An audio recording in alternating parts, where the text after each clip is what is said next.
anak bidik misi itu kan masuk bisa keterima karena dua hal, karena tidak mampu sama karena berprestasi. Nah, kalian termasuk yang mana? Saya nggak mau kalau dikatain masuk bidik misi karena tidak mampu saja, bukan karena berprestasi juga. Akhirnya saya coba gali potensi diri. Awal-awal itu karena saya public speaking-nya lemah ya. Jadi saya itu milih ikut lomba-lomba nulis puisi gitu. Awal-awalnya ikut lomba-lomba puisi, akhirnya bisa karyanya itu bisa lolos, bisa dibukukan antologi bersama. Terus waktu itu bisa punya buku solo itu gara-gara ikut kelas nulis. Kelas nulis yang dibimbing sama Bunda Asma Nadia.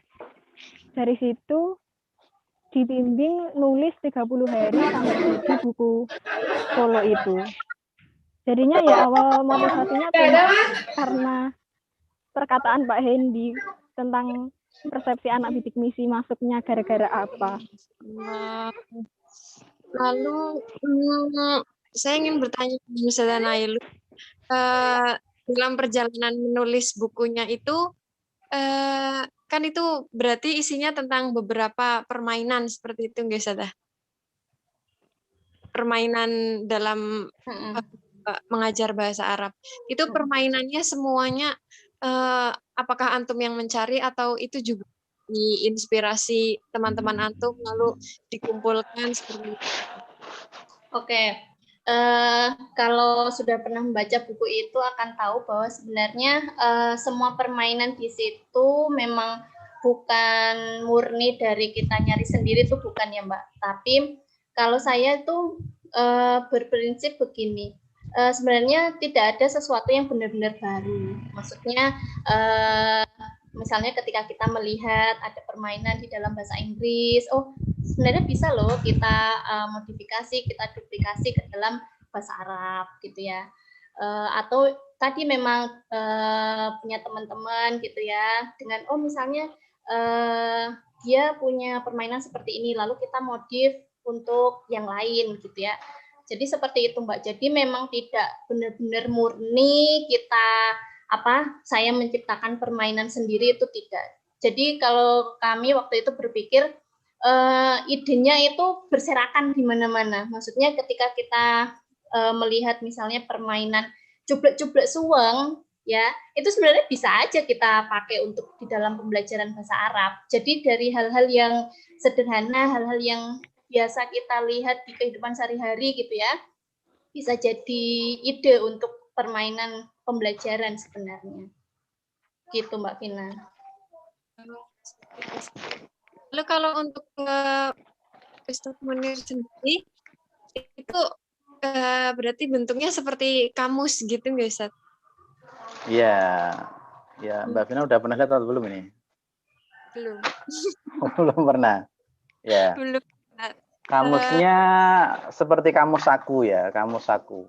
Sebenarnya ini karena jadi ketika mau penelitian itu kan saya ngajar di salah satu madrasah aliyah di Meranggen ya, di Berumbung tepatnya. Mereka itu ada dua guru, ada namanya di sana LC. LC itu Language Club bahasa Arab maupun bahasa Inggris, Arabic Club ataupun English Club. Mereka tuh punya buku panduan sendiri-sendiri. Padahal itu hanya sekedar kosakata berbahasa Inggris maupun bahasa Arab diterjemahkan ke dalam bahasa Indonesia. Nah, saya kemarin waktu itu bilang, kenapa nggak dijadiin satu aja gitu kan? Bahasa Arab diterjemahkan ke dalam bahasa Inggris, diterjemahkan ke dalam bahasa Indonesia. Maksudnya apa? Anak itu ketika bilang sakan itu tidak hanya sekedar tahu itu asrama, tapi bisa jadi bahasa Inggris juga tahu. Nah, akhirnya ya terciptanya seperti itu. Nah, kalau masalah real dari saya juga enggak, karena kalau dari standar penelitian kan R&D mungkin Ustazah Naru juga sudah beberapa kali, mungkin ada beberapa mahasiswa yang sudah ataupun sedang melakukan penelitian R&D. Nah, di situ kan ada salah satu poinnya kan yang tahlil al-ihtiyajat, maksudnya analisis kebutuhan. Nah, jadi ada beberapa yang ambil dari kamus lain, yang dari PARE, ada yang Arab Inggris, ada yang Arab Inggris Indonesia ataupun Arab Indonesia, Inggris Indonesia. Kita lihat apa yang memang menjadi concern dari beberapa kamus saku itu. Nah, sambil juga dari saya peneliti itu melihat apa sih yang sering digunakan sama anak-anak pondok, sama anak-anak sekolah yang ada di situ, kira-kira mereka sering menggunakan apa. Kalau di kamus yang saya bikin waktu itu, jadi ada beberapa klasifikasi ya, jadi kayak kata benda sendiri, kata kerja sendiri, kemudian di akhirnya itu setiap tema ada kalimat-kalimat atau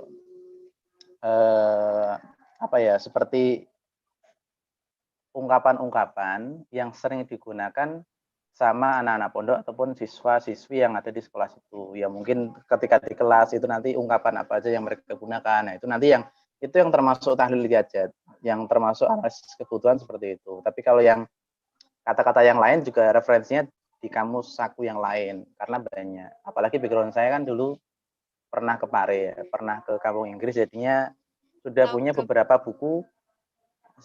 beberapa kamus yang seperti itu, yang untuk kemahiran dalam maharoh kalam ketika bahasa Inggris. Makanya diaplikasikan ke dalam bahasa Arab seperti apa. Itu aja sih.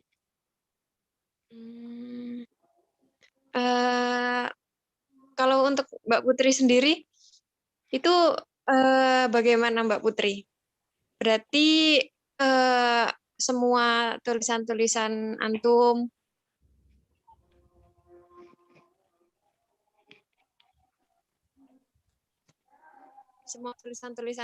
itu ketika sedang 30 hari diajarkan oleh mentornya, setiap hari harus kirim.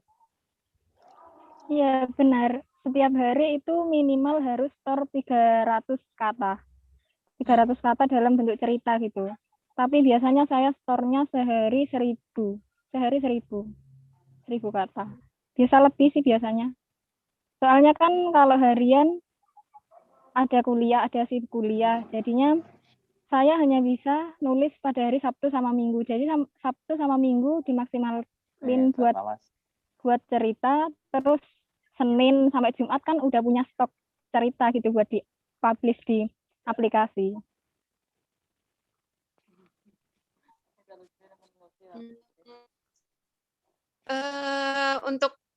Untuk para narasumber nih, kalau misalnya dalam penerbitan Ustadzah dan Mbak juga, kalau misalnya seperti Ustadz Munir, Ustadzah Nailur seperti itu, bagaimana ketika proses penerbitan Ustadzah dan Ustadz? Berarti di bawah naungan universitas atau harus nyari penerbit sendiri atau seperti apa? Oke, kalau dari saya gitu ya, waktu itu buku itu terbit pada tahun 2011 gitu ya. Pada zaman itu belum semudah sekarang ketika kita misal punya tulisan lalu kita langsung submit ke beberapa penerbit itu ya belum eranya seperti itu. Dulu ceritanya bukan dari universitas, Mbak. Jadi kalau kami memang atas nama pribadi gitu ya, menulis atas nama pribadi dan memang mengajukan naskah tersebut ke penerbit. Jadi waktu itu kebetulan penerbit Diva Press itu kan di Jogja. Saya kuliah di UIN Jogja, jadi waktu itu memang membawa naskahnya. Jadi kalau sekarang kan mungkin tinggal kirim email gitu ya ke penerbit. Jadi waktu itu saya memang cetak gitu ya, cetak hatnya gitu ya. Kita bawa ke penerbit, menunggu untuk dipersilakan masuk, ketemu dengan redaktur yang mengurusi tentang genre buku itu gitu ya. Ya seperti itu, lika-likunya sampai benar-benar harus nunggu dan itu pun kan tidak langsung oke, diterima gitu ya, tapi kita harus menunggu dulu proses seleksi apakah buku ini layak atau enggak diterbitkan gitu ya secara massal. Belum lagi kalau misalnya kan tetap ada editor, jadi misalnya ada kesalahan penulisan atau mana yang belum jelas atau bahkan ada beberapa bagian yang memang dipotong oleh penerbit. Jadi seperti waktu itu, jadi ada teori gitu ya. Buku itu aslinya itu teori dan juga praktek permainannya. Tapi menurut penerbit karena mungkin ya masalah apa ya, misalnya kalau tebel banget, buku permainan kayak gitu kan tidak efektif gitu ya. Jadi teorinya itu banyak yang dipotong. Jadi mereka fokus pada permainannya, jadi langsung permainannya kayak gitu. Kalau dari saya begitu sih Mbak, jadi bukan bukan instansi, tapi karena kami kebetulan pribadi gitu ya, kami mengajukan ke penerbit. Dan waktu itu memang ya cuma di Fapres itu yang kami masukkan dan alhamdulillahnya keterimanya di situ, di Fapres Jogja. Jadi kalau dari antum ini secara pribadi ya Ustazah? Pribadi. Misalnya kami sudah nulis gitu. Apakah antum ada Ustazah contoh? Mungkin bisa dimasukin ke sini dan apakah ada syarat-syaratnya harus seperti ini gitu Ustazah? Oke. Kalau yang saya tahu itu begini, setiap penerbit itu punya apa ya? Kayak punya genre, Mbak.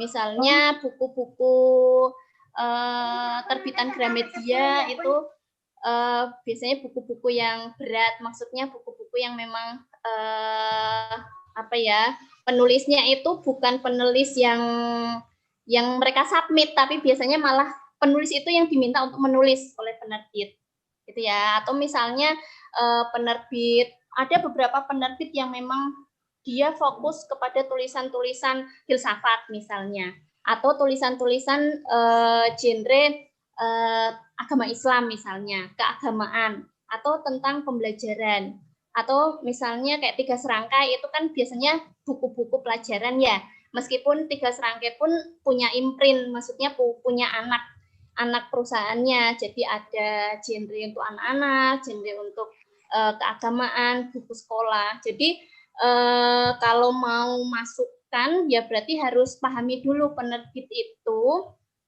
lebih condong ke genre yang mana. Misalnya kayak novel-novel gitu ya, berarti kita harus cari penerbit yang terbiasa untuk menerbitkan novel. Jadi jangan sampai misalnya kita masuk kayak saya misalnya bukunya kan non fiksi gitu ya, buku pendidikan pembelajaran, lalu saya masukkan ke penerbitan yang memang fokus di novel gitu ya atau non fiksi, pasti kemungkinan besar ditolaknya karena tidak sesuai dengan genre mereka gitu. Jadi harus dipahami itu dulu genre.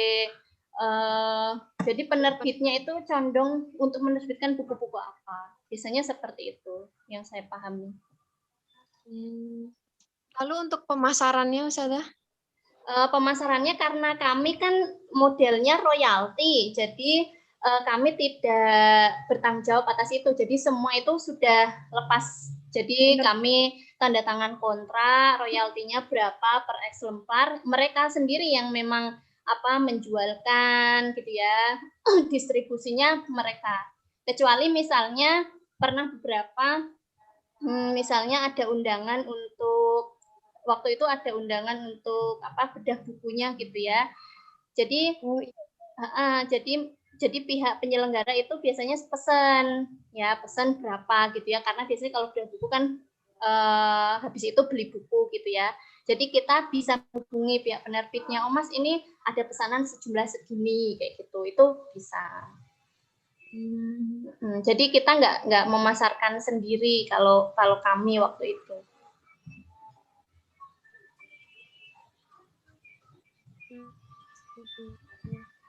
Kalau untuk Ustadz Munir sendiri seperti apa Ustadz untuk perjalanan penerbitan? Oke. Kalau untuk saya pribadi lah, ini ada bedanya dengan Ustazah Nairul. Jadi ketika diskusi dengan dosen pembimbing, ketika itu beliau bilang, Mas kalau bisa cetak indie saja gitu. Cetak indie dalam arti nyetak sendiri saja, karena controllingnya biar bagus. Terus juga kalau itu memang ingin antum gunakan ketika ada pelatihan ataupun di sekolahan, itu mending cetak sendiri, nanti dijual sendiri ke toko-toko yang memang sudah antum percaya. Akhirnya yaitu saya nyetak sendiri, penerbitnya mungkin sama di daerah Jogja.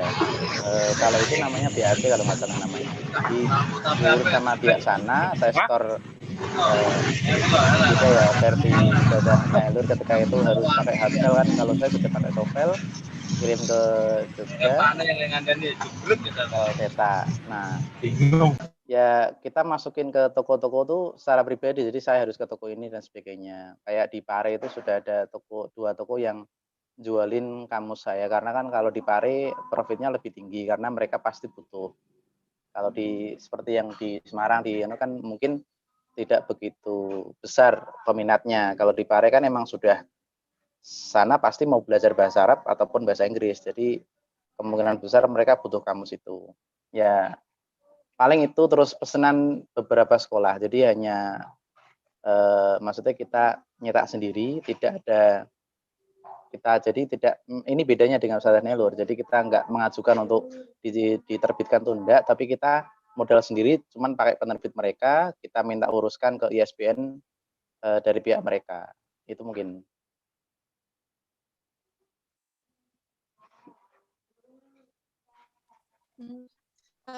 Seperti yang biasanya saya tahu gitu Ustaz, kalau misalnya buku atau yang berbasis pendidikan itu biasanya kan ada kayak BN, lalu ada kayak copyright-nya gitu. Kalau misalnya cetak sendiri gitu, tapi tetap aman Ustaz?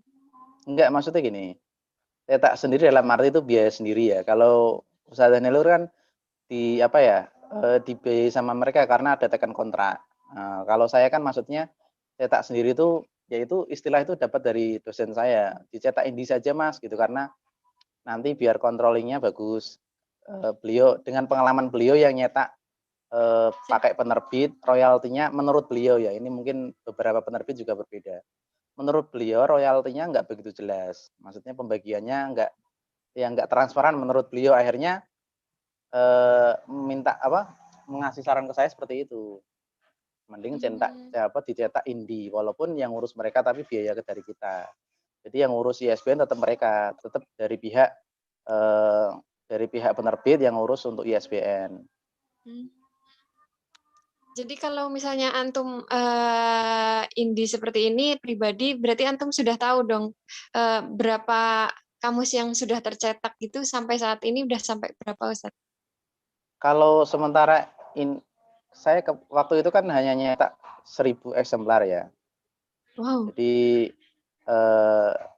sudah habis dan nggak tahu ini mau nyetak lagi pakai penerbit yang mana karena harganya naik semua. Jadi agak bingung juga nyari. Jadi yang penerbit kemarin itu sudah nggak tahu mungkin alih profesi atau apa. Itu kemarin bilang seperti itu. Terus diarahkan ke Surabaya. Nah ini saya kontak Surabaya juga harganya agak nggak masuk akal lah kalau harus dijual lagi gitu kan. Makanya ini masih nyari penerbit yang lain.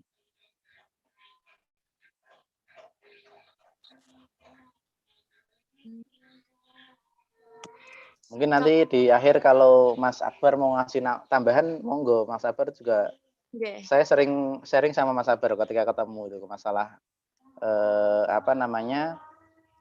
penerbitan seperti ini. Karena waktu itu juga sempat ngobrol-ngobrol sih terkait itu. Karena saya sudah habis kamusnya, biasanya kan tiap tahun ada yang pesen yang pasti dari sekolah yang saya ajar kemarin di Madrasah Aliyah itu pasti pesen. Ibaratnya setiap tahun tuh pasti ada 100 eksemplar ke situ. Nah, makanya ini sudah habis, nanti kalau tahun ajaran baru kan agak bingung juga, makanya masih cari-cari. Mungkin Ustazah Nailur punya informasi, nanti bisa diinfo. Lalu juga ada nih Ustadz Akbar. Ustadz Akbar juga sudah menulis beberapa buku. Mungkin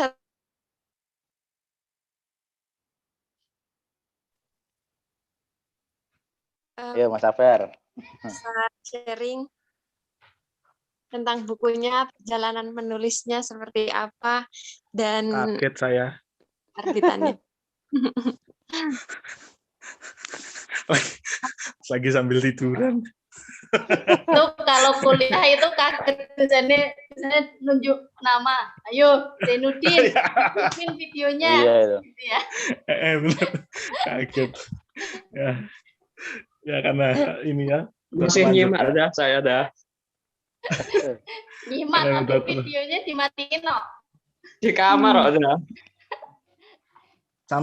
Sambil nangis biasanya. Iya. Tindu. Ya ini kalau saya sih ini ya. Tadi apa?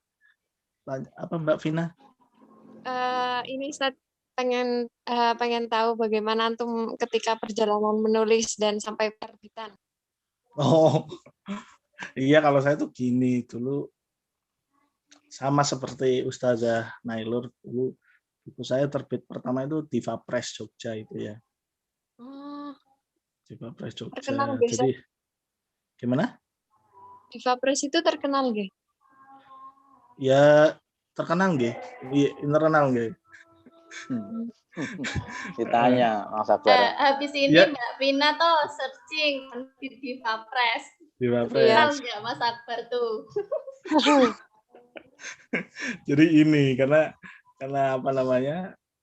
Sebenarnya gini, saya tuh ya apa ya kalau nulis itu dulu waktu zaman ya saya waktu zaman kuliah tuh termasuk inilah anak alay lah ya, anak alay suka nulis di Facebook macam-macam lah. Ya karena apa ya pengen aja gitu loh, pengen nulis aja lah. Terus saya waktu setelah lulus kuliah kan kerja di SMK Ma'arif Gombong lah, karena waktu itu kan guru bahasa Arab tuh cuman saya, terus belum jadi bingung nih mau ngajar apa lah. Ini saya nggak tanya kepala sekolahnya, mau ini diajarin apa Pak? Sekarepmu. Cuma begitu kan akhirnya sekarepmu kan akhirnya ya udah saya karena belum ada modul, belum ada apa ya udah saya bikin sendiri aja gitu loh. Bikin sendiri ya keterusan lah akhirnya kan ya saya bikin aja untuk LP Ma'arif Kebumen waktu itu. Nah terus ketika saya kuliah di Bandung, setelah itu kan saya kuliah di Bandung, itu ada teman penulis juga namanya sekarang jadi Kaprodi PBA Universitas Juanda Bogor, namanya Deski Halim. Itu kan penulis juga, tapi dia dulu penulisnya katanya tentang kayak puisi, terus nulis tentang apa namanya Onikiu, tentang karena dia dulu wartawan ya terus saya juga ya itu karena sering ngobrol jadi apa saya bikin buku apa ya udah. Terus saya waktu itu ya cari-cari jadi benar seperti tadi yang dikatakan Ustazah Nailur, kita kalau mau nulis buku itu harus tahu ininya ya, kira-kira penerbit mana yang akan menerbitkan, genrenya itu kita harus menentukan dan sesuai kemampuan kita juga. Nah saya waktu itu memang berangkat dari membuat modul di SMK Ma'arif, kemudian saya itu dulu waktu kuliah itu kan ya ada kumpulan kosakata lah, karena waktu itu kan saya ngumpulin kosakata waktu kuliah. Nah itu saya kumpulkan jadi sebuah buku, terus saya kasih contoh percakapan yang ada di modul yang saya buat dulu. Akhirnya judulnya itu menguasai 3.000 plus kosakata bahasa Arab. Itu ya sebenarnya buku kosakata yang saya kumpulkan ketika saya kuliah. Jadi waktu saya kuliah kan ya saya ngumpulin kosakata lah untuk saya hafalkan. Kosakata yang kadang kalau kita menghafalkan langsung dari kampus kan kita nggak bisa, ini kadang udah ngapalin ternyata kosakatanya nggak pernah dipakai atau jarang sekali dipakai. Nah itu saya kumpulkan yang paling banyak digunakan lah dalam percakapan atau dalam bacaan, dalam komunikasi. Dan itu juga perjalanannya nggak mulus. Jadi sebelum di Vapres itu saya ngirim kayaknya ke semua penerbit yang pernah menerbitin buku bahasa Arab. Jadi saya itu dulu sering main ke Gramedia. Itu kan ada buku-buku bahasa Arab tuh, buku bahasa atau bahasa Arab atau bahasa asing. Saya tulis penerbitnya mana. Jadi ke Gramedia nggak beli buku, tapi cuma nyatat penerbitnya ya. Sama browsing. Nah, ya saya kirim ke mana-mana. Jadi nggak mulus, nggak karena saya ada buku ini mau nerbitan nggak, penolakannya udah berapa. Saya jadi antara ngirim sampai diterima itu mungkin hampir setahun ya. Ya karena kan melihat pasarnya juga ya. Saya juga itu ya akhirnya saya nulis lah. Itu yang buku pertama. Kemudian yang buku kedua itu saya nulis lagi. Saya nulis yang tentang percakapan apa-apa saya tawarkan juga ke email semua penerbit. Nah, itu ada penerbit namanya Syalmahat Publishing. Itu di Semarang yang punya Pak Abdul Holik. Namanya Pak Abdul Holik. Nah, terus WA saya, Mas, saya terima email yang jenengan, tapi saya nggak tertarik nerbitin yang jenengan kirim. Kalau bikin buku sesuai pesanan bisa nggak? Oh bisa. Ya saya kan modal bisa doang ngomongnya gitu. Yang penting bisain dulu lah. Iya. Gimana nanti saya bisain dulu. Bikin apa Pak? Saya tuh pengen bikin kamus pocket Arab Indonesia Arab. Bisa nggak? Oh bisa. Nah, namanya kita ini ya nggak tahu gimana itu. Ya terus akhirnya setelah itu kamus itu terus Pak Kholik ini lagi, Mas saya pengen bikin lagi nih yang percakapan bahasa Arab.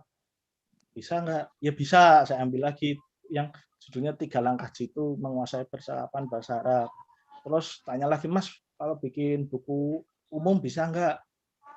Ya saya buku umumnya apa Pak? Ya kayak motivasi atau apa? Ya saya bisa. Saya bisain aja maksudnya, walaupun itu prosesnya panjang. Dan ada lagi satu, saya waktu itu disuruh menerjemahkan juga itu kitab Kaifan Nurobi Auladana, itu juga yang penerbit Syalmahat yang minta, tapi kayaknya belum terbit atau nggak jadi terbit, saya nggak tahu. Tapi udah selesai. Ya itulah, kalau tadi Ustazah Nailur itu modelnya royalti, dan Ustadz Misbah, kalau saya nggak tahu kalau Mbak Putri modelnya seperti apa. Kalau saya modelnya jual naskah. Jadi saya tuh langsung aja, Mas ini karena saya apa ya? Ya prinsip saya waktu itu apa ya, nggak untuk jadi apa ya? Yang penting cuannya cocok Mas ya. Yang penting uangnya cocok aja lah gitu. Ya yang penting nama saya terpampang gitu aja, nggak terlalu terpampang ini, ya. Nanti digunakan Mas nanti itu. Ya udah habis. Jadi waktu itu ya udah saya langsung jual. Jadi ada 2 model, yaitu royalti, yang kedua jual naskah ya, jual putus apa tuh namanya saya lupa. Ya udah langsung, udah ini tak bayar bukumu ya, langsung gini. Ya udah saya langsung jual naskah aja, saya nggak tahu penjualannya berapa, terus saya udah nggak dapat royalti apa karena udah saya jual, udah terserah penerbitnya mau laku atau enggak, yang penting saya jual. Itu seperti itu aja sih. Ya seperti itu aja. Jadi ya prinsip saya waktu itu ya motivasinya karena apa ya? Karena saya tuh mungkin ada jiwa-jiwa narsisnya gede ya. Maksudnya ingin tampil, ingin namanya dikenal mungkin ya. Mungkin itu seperti itu. Karena ya sebelum nulis, dan sebenarnya saya punya obsesi yang masih belum kesampaian sampai sekarang, itu nulis artikel terbit di koran. Saya udah beberapa kali tapi nggak ada yang diterbit, nggak ada yang diterima. Ya udah, mungkin belum rezekinya. Tapi ya saya pengen, itu masih saya ingin capai. Saya nulis artikel di koran ya. Ya gitu aja sih kalau saya sih. Mungkin nanti ada teman lagi dari ustazah sekalian. Baik, misalnya untuk Mbak Putri nih, saya ingin tanya tentang dengan Mbak Putri. Mbak Putri, bagaimana Mbak Putri kalau misalnya tadi sudah perjalanan dalam menulis, mempunyai motivasi yang sebesar itu, dan Masya Allah, dalam proses penerbitannya, kalau Mbak Putri sendiri bagaimana?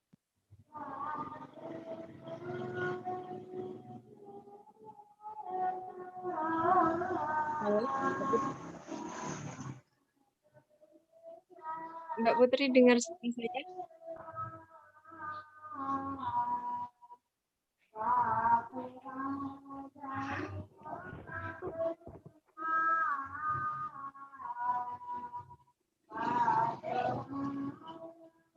Sepertinya Mbak Putri ada terkendala sinyal ya? Baik. Selanjutnya kita lanjut saja dulu ke proses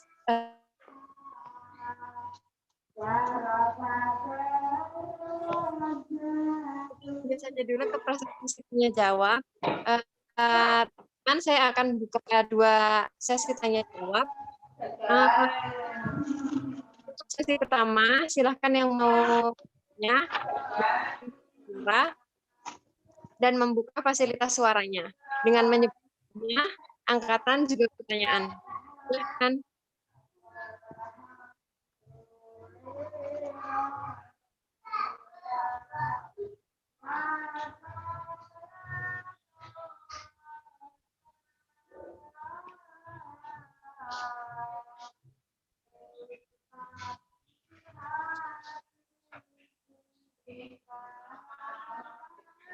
Apakah ada pertanyaan dari teman-teman?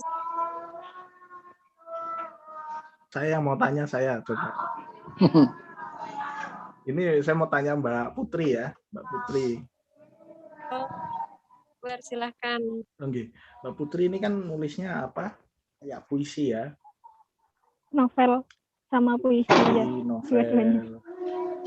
Itu dapat inspirasinya gimana, Mbak? Proses kreatifnya, karena saya juga ya apa ya menikmati lah, kalau nggak hobi sih enggak, tapi menikmati karena menurut saya apalagi puisi itu susah ya kalau menurut saya. Lah kalau jenengan itu gimana prosesnya? Kalau puisi gimana ya? Kalau inspirasinya puisi atau apanya gitu. Kalau inspirasi nggak ada. Kalau inspirasi ya cuma kehidupan, lihat-lihat apa yang ada di sekitar hidup gitu aja. Kalau puisi sama sering-sering baca-baca karya-karya senior gitu. Terus coba-coba buat puisi, kirim, nanti dapat kritik-kritik gitu. Jadinya biasanya banyak kritik sih kalau buat puisi awal-awal dulu. Sampai akhirnya bisa buat buku itu, buku sama temen ya berdua. Itu pertama terbit di penerbit apa ya, Guepedia, dan sekarang udah masuk iPusnas online, jadinya bisa dipinjam lewat iPusnas secara gratis. Kalau untuk novelnya yang jenengan tulis, bisa diceritain nggak dari awal sampai akhir? Apa ceritanya? Ceritanya. Bisa sampai berapa jam itu Putri ya? Dongeng ini berarti. Webinar. Oke Mbak, bagus ya, karena ya itu tadi, karena saya emang kalau saya ya nulis cerpen aja memang susah ya. Ya maksudnya proses kreatifnya itu saya tuh kadang penasaran sama penulis fiksi. Kalau misalnya menulis buku bahasa Arab, seperti saya kan tinggal sumbernya apa, tinggal di kutip-kutip ya. Tapi kalau fiksi kan memang imajinasinya dominan sekali ya. Yeah. Itu yang proses yang menurut saya yang mahal itu di situ, yang sulitnya itu di situ. Ya makasih Mbak Putri. Bagus Mbak Putri. Ya. Ada yang bertanya kembali? Kalau enggak, saya ingin bertanya dengan Mbak Putri. Mbak Putri, saya ingin bertanya, dalam penulisan novel itu kan seperti yang tadi Ustadz Akbar bilang, kalau berarti itu imajinasi sendiri gitu. Novel yang Mbak Putri tulis ini apakah benar pure jalan dan imajinasi, atau ada beberapa kisah nyata yang mungkin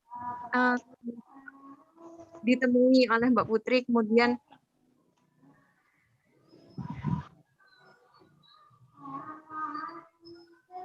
bagian dari tersebut, cerita-ceritanya mungkin ada yang diambil dari kisah nyata atau benar-benar pure sendiri. Kalau novel itu ada idenya dari dunia nyata gitu. Jadinya awalnya biar orang itu kan novel inspirasi ya isinya. Jadinya bukan yang cinta-cinta gitu, bukan. Inspirasi, jadinya perjalanan hidup gitu.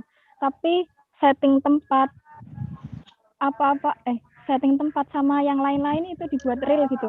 Saya ambil settingnya itu di Nganjuk, tempat dulu saya sekolah SMA sama SMP, sama UNES, sama Semarang, pokoknya sama Semarang. Soalnya kan yang kayaknya familiar sama saya, jadinya Soalnya kalau buat setting fiksi itu kan kalau misalnya pembacanya cerdas ya, terus ada setting tempat terus dicari di Google ternyata nggak pas sama di Google itu kan jadinya nantinya pembacanya akan gimana gitu. Jadinya memang benar-benar riset kalau setting yang saya buat di novel itu sama luar negeri di mana ya, Birmingham, Inggris.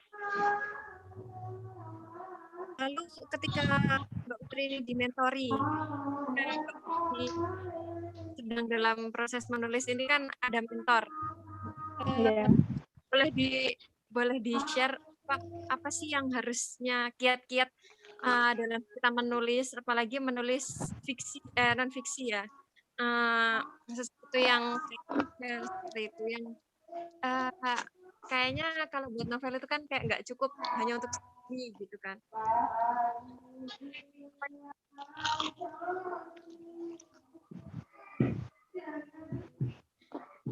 Nilai apa yang sehingga bisa menyelesaikan novel tersebut? Kalau saya kan awalnya ikut kelas nulis ya, itu dari kelas nulis. Kelas nulis itu dapat 5 materi utama. Yang pertama itu cari niat dalam diri. Pokoknya niat yang utama, niat itu. Dan buat perjanjian itu misal mulai sekarang sampai tanggal berapa gitu harus bisa menerbitkan satu novel bestseller gitu. Awal itu perjanjian awal. Habis itu yang kedua, kan saya ikut kelasnya itu niatnya buat ngasih puisi. Ternyata pas masuk di materi kedua itu sudah dapat tugas buat cerpen. Sedangkan saya nggak bisa buat cerpen. Jadinya itu pertama kali. Cerpen novel itu pertama kali di kelas itu. Jadi awal cerpen itu sempat saya mau keluar aja gitu. Tapi gimana kalau nyoba terus akhirnya baca buku di aplikasi itu. Kan ada aplikasi KBM aplikasi itu. Bisa dapat royalti dari situ juga. Baca di situ akhirnya bisa nulis cerpen. Sampai materi terakhir itu materi ke-3, 4 itu pokoknya tentang non-fiksi sama fiksi. Tapi saya kan milih fiksi. Jadinya fokus ke fiksi itu nulisnya benar-benar harus dijadwal gitu. Sehari ngeluangin berapa waktu, berapa jam gitu buat nulis. Pokoknya sehari harus nulis. Dan nulis itu bukan sekedar nulis, harus tulisan yang bermanfaat untuk orang lain. Di luar itu nggak boleh sih nulis. Biasanya kan nulis cuma sekedar nulis gitu, di situ nggak boleh, benar-benar dimentori. Sama tanda baca dan sebagainya itu benar-benar saya nggak bisa ya, nulis dialog yang benar kayak gimana nggak bisa. Soalnya kan ada aturannya itu di sana dimentori beneran. Dalam proses terbitan pun masih dalam satu mentor itu dan satu naungan platform itu. Iya benar, jadinya habis 5 materi itu, dapat tantangan 30 hari nulis itu. Selesai itu langsung dapat kontrak gitu loh. Jadinya bisa langsung nerbitin di situ. Tapi saya 30 hari itu belum selesai satu novel kok. Masih perlu berapa ya? 2 minggu buat nyelesain sampai tamat itu. Baru saya serahin naskah utuhnya.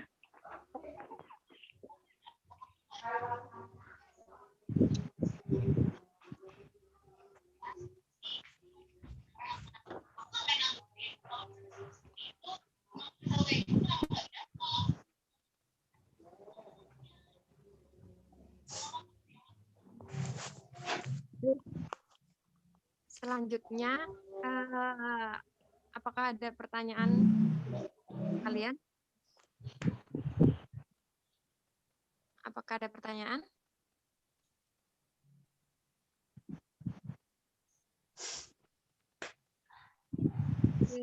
Jika sudah tidak ada pertanyaan, kita akan masuk ke dalam sesi closing statement. Ada pertanyaan tuh Mbak Vina di kolom chat buat Mbak Putri.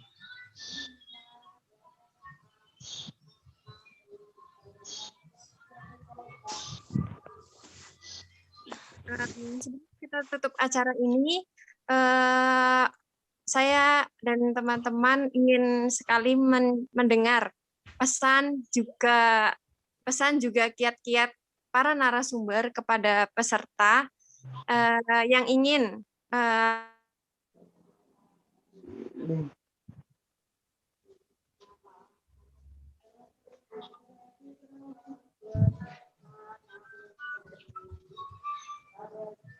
dalam proses penulisan.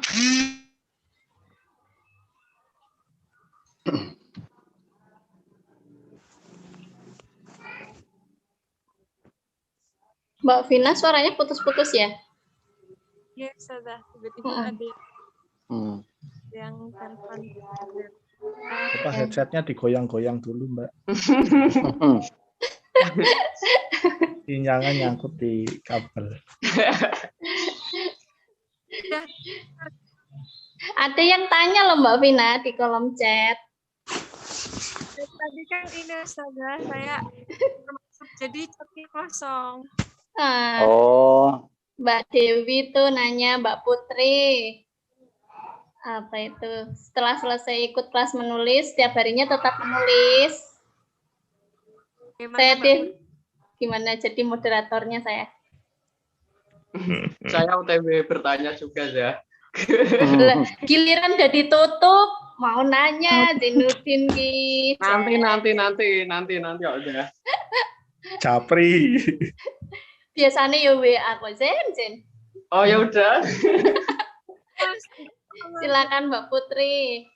Mbak Dewi dulu tadi pertanyaannya. Apakah setelah menulis masih tetap menulis setiap harinya?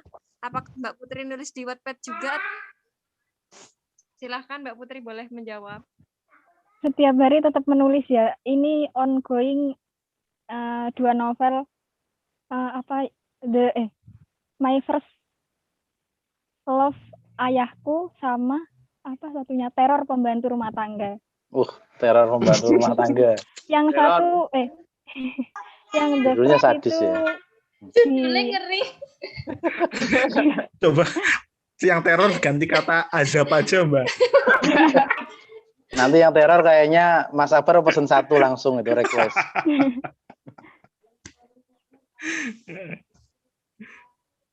Gimana Mbak Putri? Itu yang The First itu di novel terbit dipublish di Novelme, jadi bisa dibaca di sana.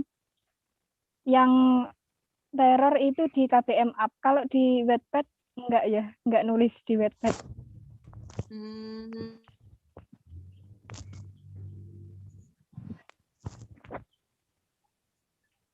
Jadi Mbak Dewi bisa baca di mana tadi? KBM apa? KBM Up, KBM aplikasi di Play Store ada sama Novelme. Sama Novelme. Sudah jelas Mbak Dewi atas jawabannya.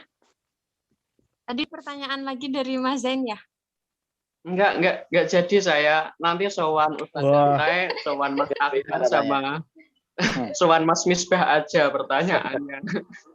Zainuddin biasa WA, nggak usah takon neng sini. Malah ngirim surat. Biar dapat A ya, biar dapat A. Wis lulus dapat A. Mungkin nanti Mas Zainuddin mau jadi sahabat penanya Mbak Putri. Saya tipe ilmiah, Mas, nggak tipe yang ini yang sekarang nggak tahu sahabat pena, mungkin yang tahu mungkin saya. Sahabat pena itu zaman kita kali. Anak-anak sekarang mungkin udah nggak. Apa sih sahabat pena itu?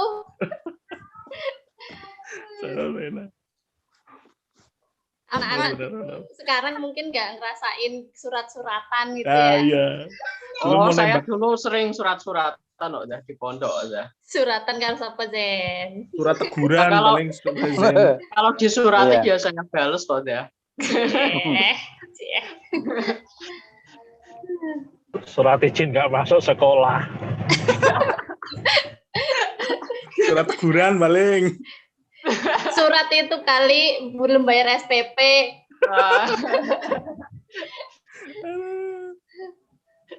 Ada Mas Farudin juga tuh. Ustadz Hasan ada juga. Oh, ini ada Ustadz Hasan ini. Ustadz Hasan. Oh, Mas Farudin. Monggo Ustadz. Mbak Vina. Mbak Vina pergi ya. Sinyalnya keluar masuk nih. Apakah ada pertanyaan lain sebelum kita masuk ke closing statement?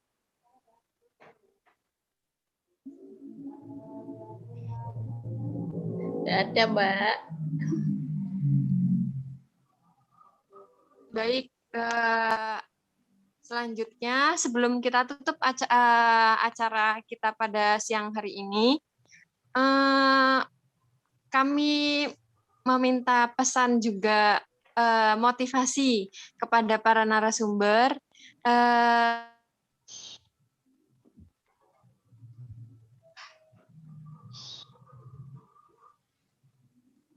Kepada narasumber untuk kami yang ingin memulai dalam proses menulis, entah ilmiah atau non fiksi, boleh dari Ustadz Munir. Saya dulu. Kiat-kiat motivasinya. Gantian Mas Munir, kan ladies first.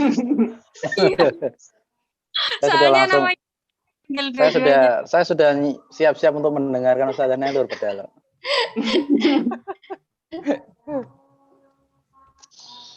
Ya, kalau saya seperti ini ya, menulis itu semuanya baik kalau menurut saya. Mesti kayak Mbak Putri, kayak Ustazah Nailur. Saya mungkin apalagi Mas Akbar yang menurut saya sangat giat juga, khususnya untuk bahasa Arab. Kalau saya pribadi mungkin tidak bisa dinamakan penulis ya, karena yaitu by proyek ya, karena tesis dan sebagainya.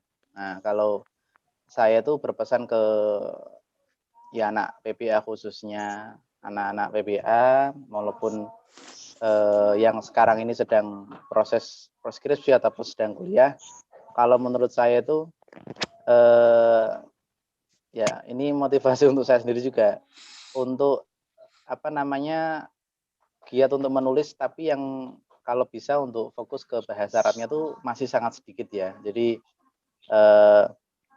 terutama untuk jurnal yang harusnya kita buat gitu kan, apalagi kita anak-anak PPA, anak kuliahan itu kan harus buat, itu masih sedikit. Dan kita bisa tahu juga semua buku yang tentang kependidikan atau pendidikan bahasa Arab itu hampir rata-rata itu terbitan dari dosen-dosen yang ada di Malang. Maksudnya saya berpikir masih sedikit yang menulis khususnya untuk metode ataupun sesuatu yang berkaitan dengan pendidikan bahasa Arab.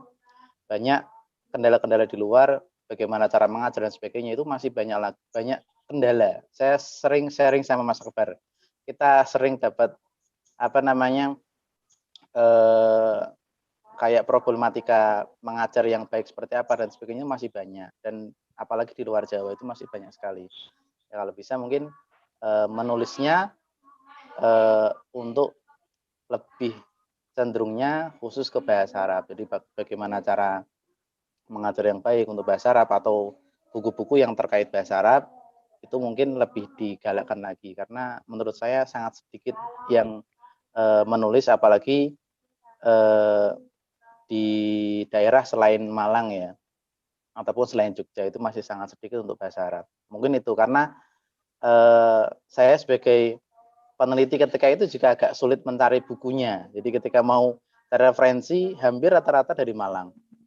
Kalau enggak mungkin kita ada dari Turos. Turos pun mereka tidak spesifik mengajar spesifik untuk menjelaskan bagaimana kayak untuk pengajaran itu sangat sedikit. Nah, mungkin itu jadi dari saya, monggo Ustazah Nailur.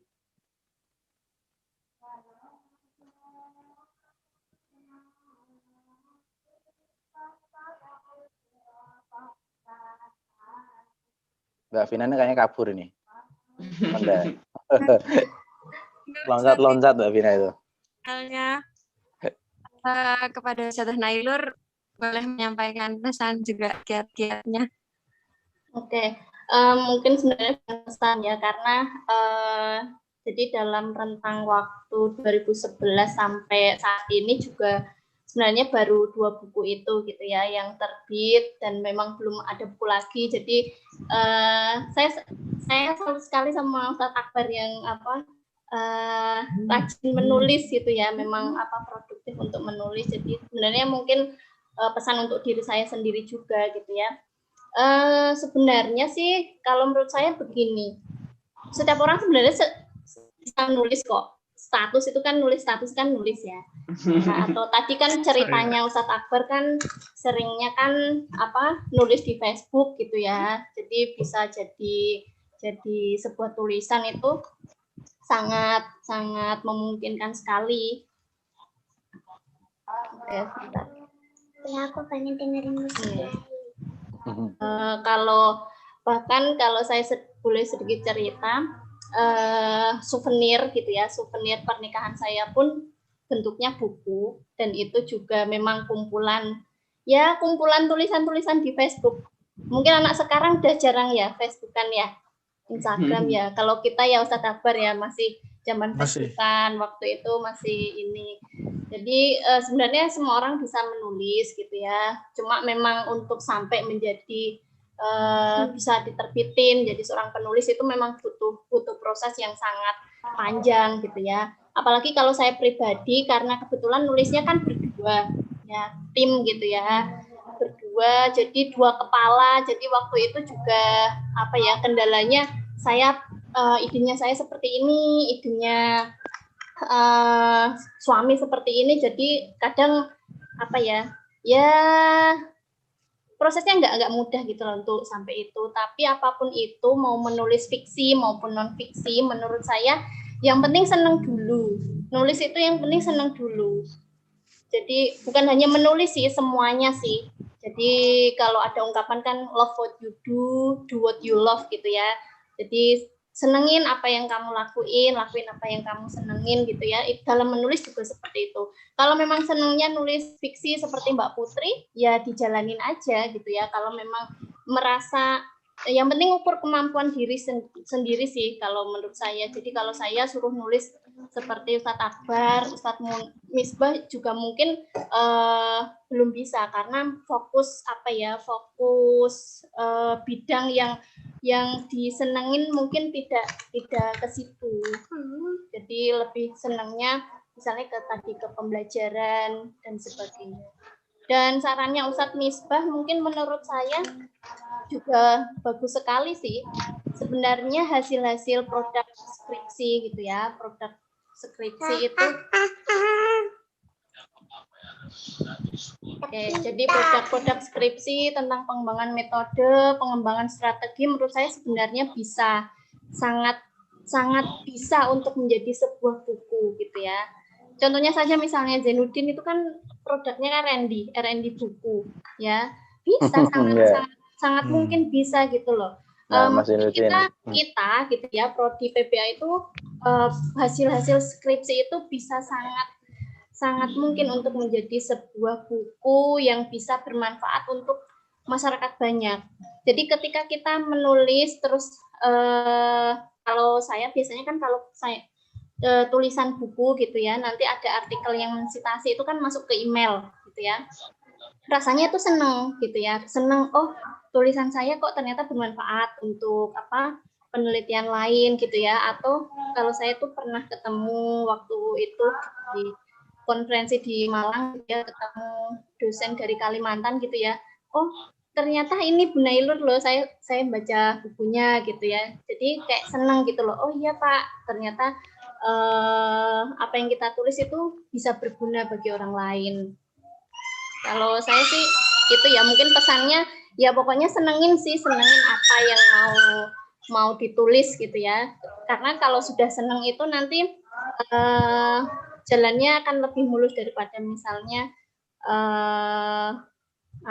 nggak seneng sama itu. Atau by proyek sebenarnya kalau seperti Ustadz Misbah nggak masalah sih. by proyek pun kalau misalnya ditekuni gitu ya, ya bisa berlangsung. Jadi mungkin karena memang tadi kan tuntutan tesis harus buat produk gitu ya, atau skripsi buat produk, nggak masalah menurut saya. Yang penting ditekunin. Yang penting mulai, nulis itu yang penting mulai aja. Ya, gitu.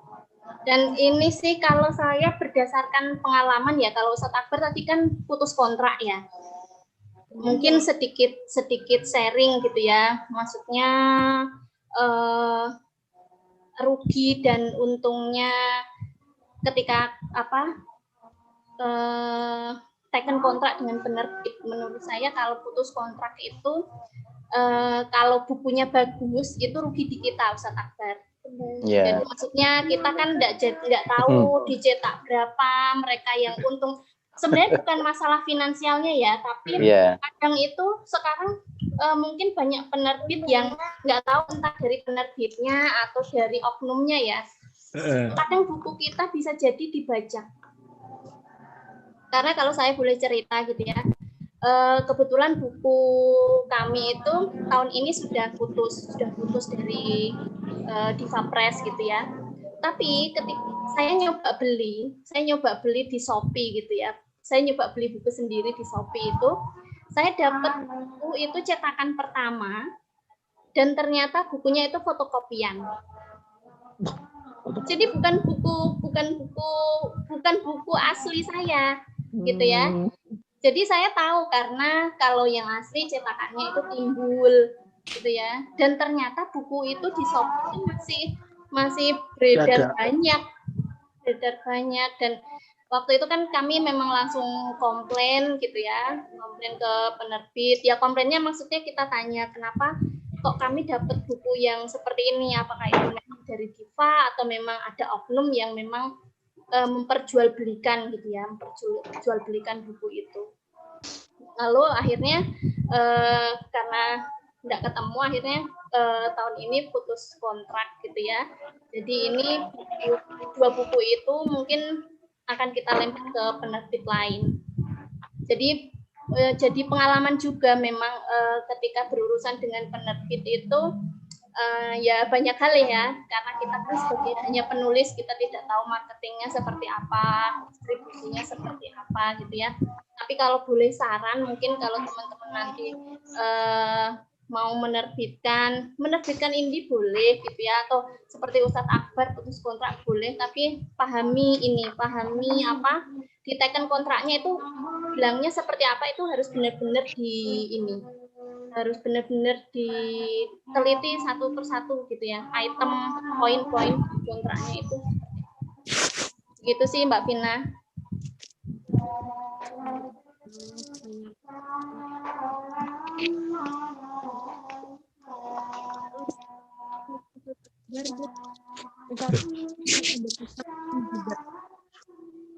Mana ini? Mbak Vina nggak ada suaranya, Mbak. Loncat lagi kayaknya itu. Udah ada kok. Oh, udah ada. Sering loncat kok. Disambungin antena. Coba. Antena TV-nya dilepas dulu. Udah terdengar belum? Kota sinyal lelek loh Mas Akbar.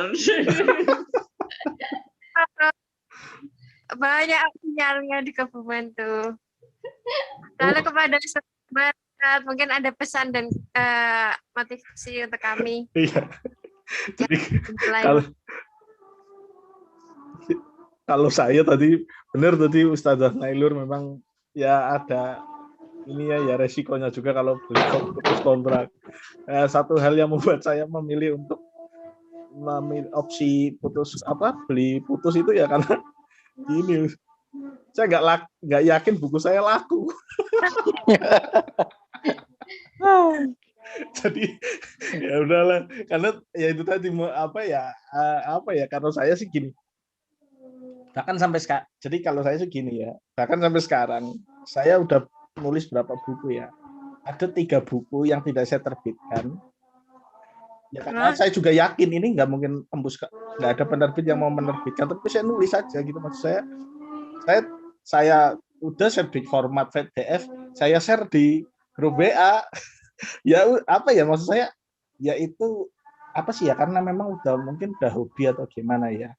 Jadi saya yakin ini nggak mungkin ada yang tertarik ini karena saya bisa inilah, saya kan kalau biasanya tuh kalau ke Gramet saya survei apa sih buku yang ini, terus saya tanya sama Pak Holik kira-kira buku apa yang laku kan.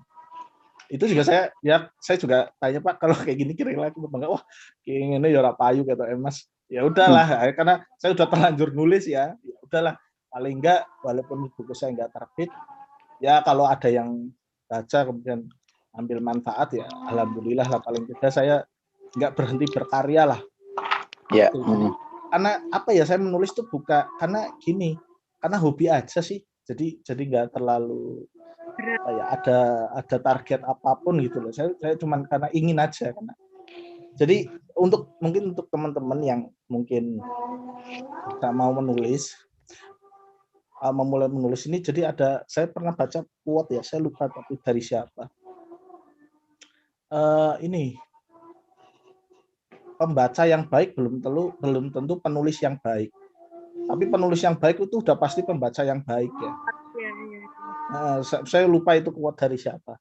Jadi kalau pengen mulai menulis ya memang harus ibaratnya tuh gini, baca kita ibaratnya tuh kayak apa namanya, kendi air. Kalau kendinya kosong kan nggak bisa menuangkan, nggak ada yang bisa dituangkan. Sama ketika misalnya kita tidak banyak membaca atau tidak banyak mengambil ilmu dari orang lain, itu ya tidak ada yang bisa kita tuangkan kan, seperti itu. Nah kalau saya memang Anda kalau baca status setiap hari saya tuh nulis status WA sampai jelek, mungkin orang yang lihat ya.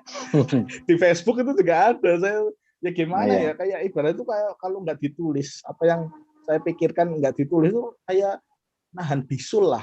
Bisul tuh jadi harus dipecahin gitu loh. Maksud saya tuh itu seperti itu. Ya kalau untuk teman-teman yang ingin menulis ya itu tadi, pede aja lah. Menurut saya itu nggak usah ragu-ragu ini nanti diterima apa enggak ya. Ya kalau misalnya memang pengen jadi buku, bisa lewat jalur independen seperti Ustadz Misbah tadi. Atau ya udah spekulasi aja, masukin ke penerbit. Saya mungkin udah hampir puluhan penerbit yang saya masukin bukunya. Pokoknya setiap ada penerbit buku Islami atau buku yang ada bahasa Arab, saya masuk email semua. Ya udah saya emailin semua, saya kontak ya yang merespon paling cuma beberapa, tapi ya gitulah. Karena saya nggak terlalu ya targetnya nggak terlalu target lah, udahlah yang penting saya tuh ikhtiar aja. Masalah nanti ada yang nerima syukur, nggak ada yang nerima ya saya bikin PDF sendiri, saya share sendiri. Ini nanti tunggu aja lah, nanti di grup BA nanti ada lagi nih. Silahkan mau dibaca apa enggak. Ya itulah ya, kalau saya aja gitu. Mas. Biarin aja. Kalau saya masa bodoh sih enggak, ibaratnya malu, enggak ada yang gubris. Enggak pernah itu saya gitu tuh. Biarin aja, mau ada yang baca mau ada yang enggak ya tulis aja gitu. Kalau saya sih seperti itu sih. Simpel aja. Nggih, monggo. Lalu yang terakhir pesan dari Mbak Putri. Mbak Putri bagaimana juga motivasinya kepada kita yang ingin memulai menulis. Monggo Mbak Putri. Mbak Putrinya udah keluar, Mbak Pina. Wah. Monika yang masuk, Monika. Mbak Monika, selamat datang. Selamat datang. Ya, ahlan Ustazah, teman-teman. Mon, closing statement, Mon. Loh, kebalik tau Ustazah tuh kok saya. Jadi kamu yang terakhir masuk. Astagfirullah. Itu hukuman ini. Wah. Sudah penutup ya, Mbak Mon. Besok kita adakan lagi. Baik. Tidak terasa waktu begitu cepat berlalu. Terima kasih bagi teman-teman yang sudah bergabung, juga pada narasumber kita. Terima kasih banyak atas ilmu-ilmu dan juga pesan-pesan yang telah disampaikan. Semoga apa yang sudah diberikan kepada kami motivasi juga manfaat untuk kami semua yang benar, dan semoga bincang juga memberikan banyak manfaat. Akhir kata, saya Vina Hidayah mewakili seluruh tim ini pamit undur diri. Sampai bertemu di lain kesempatan. Terima kasih. Assalamualaikum warahmatullahi wabarakatuh. Waalaikumsalam warahmatullahi wabarakatuh. Matur nuwun Ustazah.